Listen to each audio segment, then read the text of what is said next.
Good morning, everybody. News at 10, back again. Ute again, there we go.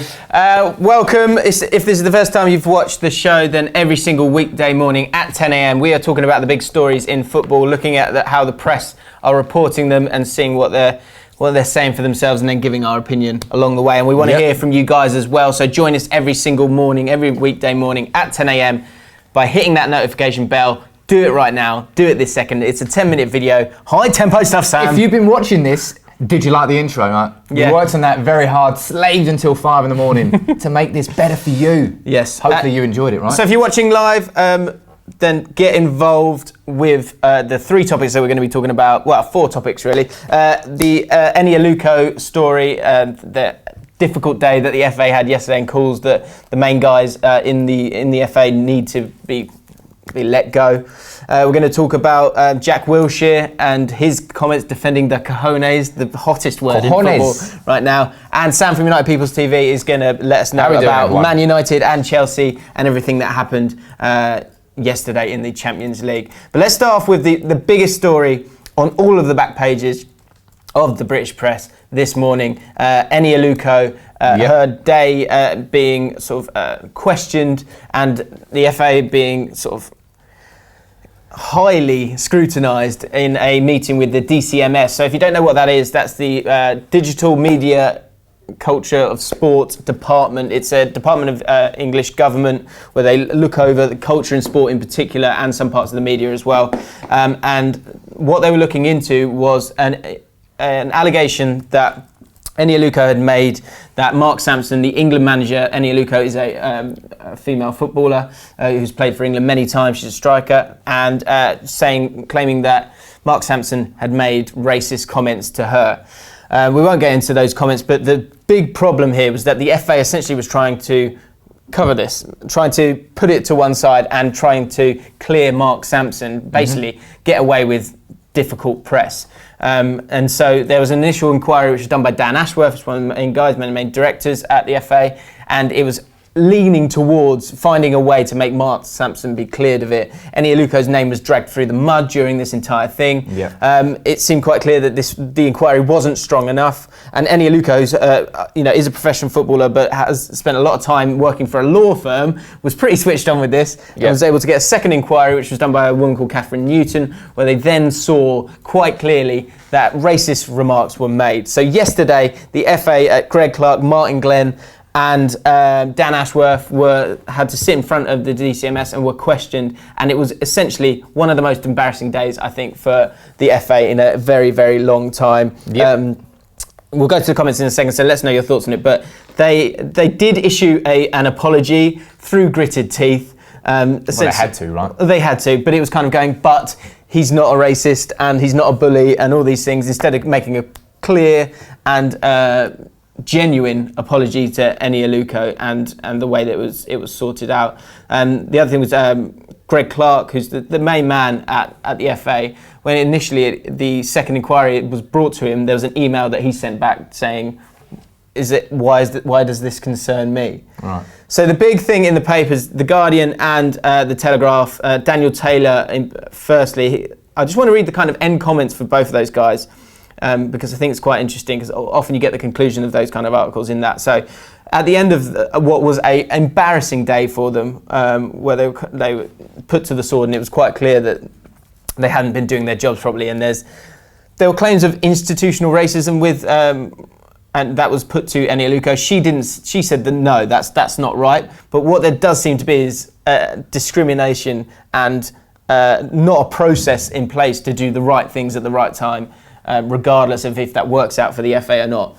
So in one of the more embarrassing days for the FA in recent history was summed up when its representatives were asked about Lucy Ward discrimination case at Leeds United, so it's another case with a female footballer. Asked about a case that has attracted considerable publicity, the 4 executives looked blankly and admitted that they had never heard of it.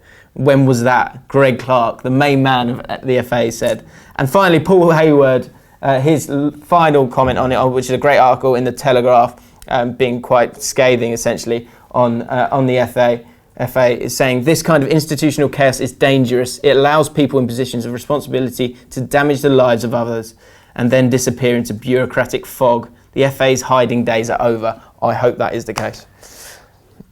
Sorry, Well, a lot of information to get have across a little rest there, James. Right? I mean, it's a story that you can't ignore because it's a sort of, it's not a closed investigation. You can't make complete judgment at this time. But what they have found is that Mark Sampson was the initial investigation by the FA wasn't thorough enough, and that they found out quite clearly that on 2 occasions he was racist towards Eni Aluko and Drew Spence, so it's not just Aluko. And an incredible comment by Eni Aluko is that essentially they said to her, look, put out a statement saying, right, this wasn't a big deal and we'll release funds to you, which she essentially was saying is blackmail. So the FA was trying to, it looks like the FA was trying to blackmail Eni Aluko, in her words, which is just frightening. Something that was equally as frightening was Greg Clark yesterday when the concept of institutional racism in the FA was posed towards him.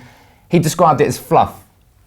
That was his initial response was, oh, it's just a bit of fluff. And it was immediately picked up on in the inquiry, and he eventually apologised for it. Yeah. But it's that sort of attitude which is coming out with this Aluko story. And, you know, there's certain things where when one falls a hole... They all need to go. Yeah, it could be the door opening to what potentially could be institutional racism or an organisation which is effectively an old boys club, the FA still, and no one's ever been able to change it properly, but this could be a momentous occasion for change. It's got the same kind of feeling of what had to change at the FA, and it remains to be seen. Sorry, the FIFA. It remains to be seen if that comes to fruition. But some of your comments: Moose City United, FA are a joke from top to bottom. Needs a reform totally. Completely agree with that. Asa 908, FA mishandling things again. No surprise there. I think that's quite a pertinent point. Is that it's not a surprise.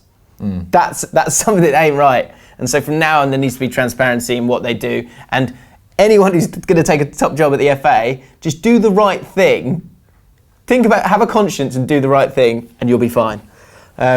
So that's the FA. Let's move on from that. Let's move on to some football, eh? Yeah, let's talk about football. Let's talk about football. We're going to talk about Antonio Conte after their 3-3 draw against AS Roma. But I'm a United fan. United were in action last night.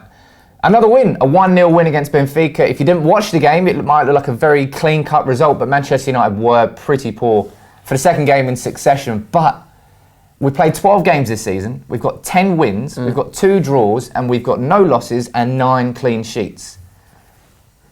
United, we're in second gear in some games, but we're still winning, and that is the most important thing. Win. If you can win when you're playing bad, it's the hallmark of any team that's going to have a title push. And that's what Manchester United are doing right now. We might not be playing pretty. I'll tell you what, we really missed Paul Pogba last night. Really? Desperately missed Paul Pogba. And weirdly enough, missed Marouane Fellaini. Never thought I would say that, but it's the case. I mean, it's impressive that you're getting the job done. I did a show on Sunday Breakdown, and we were chatting about can Man United win the title playing like that. I think you're going to get a lot further.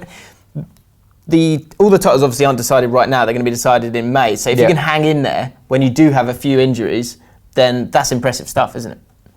That's what United are doing right now. Last night, Marcus Rashford went off with a potential knee injury, so that's another injury concern. We've got Huddersfield away next, and Huddersfield are looking, after a strong start to the season, they are shaking badly. So it's a good time to face Huddersfield. And then we've got Spurs next at Old Trafford, which will be a very good game. Looking forward to that. So Chelsea, as you said, played as well. There's an article in the Independent by Luke Brown. It's talking about Antonio Conte and Jose Mourinho. Nice little link here for you guys. Enjoy that. Give the video a like based on this link alone. That Jose Mourinho is essentially making little comments in his press conference afterwards, digging out Antonio Conte. They do it to each other, all right? Come on. So do they? Because Mourinho was saying that some managers cry about injuries. We at Man United just get on with it. He was also saying that what I like to do is I like to ignore players who are injured and just concentrate on the players that I have. And again, I'm not sure that's completely PC, but that is probably that's the comments of a winner, isn't it? Mourinho, I've seen it this week because Mourinho, there's been some comments from United fans that Mourinho's comments about PSG, because he's been talking about that job, that they were disrespectful because he's currently Manchester United manager. But Mourinho is a man who's very calculated in everything that he says. If he says something, he says it for a reason. He doesn't accidentally say something. He knows the media. He plays the media game down to a T. So if he's saying this, it's his way of getting mind games into Antonio Conte. And after their loss against Crystal Palace, and a 3-3 draw against Chelsea when they were 2-0 up. An Italian manager who's managed Juventus, who's managed the Italian national team, losing a 2-0 lead. Yeah. It's almost unheralded. Like, defence is the Italian way. So I don't know how Chelsea fans are feeling. If you're a Chelsea fan, let me know in the comments. But it seemed like to nearly lose that game as well. They were 3-2 down. So to give you as much information as possible before we go into the comments, I'm going to talk about Jack Wilshere, but let us know your thoughts on Arsenal tonight, Everton tonight, Man United last night, and the rivalry between Jose Mourinho and Chelsea. And we will read some comments at the end of this video. But just before that, Daily Mail, but it's all across most of the back pages, most of the sports sections this morning, is Arsenal star Jack Wilshere hitting back at Troy Deeney's comments. This is the hottest word in football right now. I've seen it all over YouTube. Just literally everywhere. Cojones. To be fair, it's actually a really good word. Jack Wilshere did say the words, "Nobody can question our character." That is... I don't even think Wilshere believes that. What's amazing here is that Jack Wilshere has now become this guy who was on the scrap heap at Bournemouth last year, has played 1 or 2 decent games. And let it be known, I think Jack Wilshere is a cracking player. But everyone was on his back last year. This year, he's now possibly the saviour for Arsenal. He should have played against Watford. He should have come on against Watford. Both things were, Arsenal fans were getting very angry about. Saviour, come on. I would agree I think if anyone's going to come forward and go, well, look, we have got character, and those comments weren't justified, which is what he's saying with Troy Deeney. Yeah. Someone like Jack Wilshere, I don't think you can doubt his effort ever. No, you can't. You can doubt the fact that he struggles with injury. You could say the same thing about Danny Welbeck, though. You can never doubt his effort, but is he really going to... Wilshere is a type of character that Arsenal lack. That's why he might be considered a saviour by Arsenal fans, because he is so different. He is committed. He does put his body on the line. And Arsenal fans don't see that from every player. That's probably why Wilshere is held up on a little bit of a pedestal in comparison to maybe where he should be. Yeah. They're playing tonight, Everton as well, playing tonight against Lyon, a massive couple of games, and then the two play each other on Sunday. Do you think Koeman is gone if he loses to Lyon and Arsenal?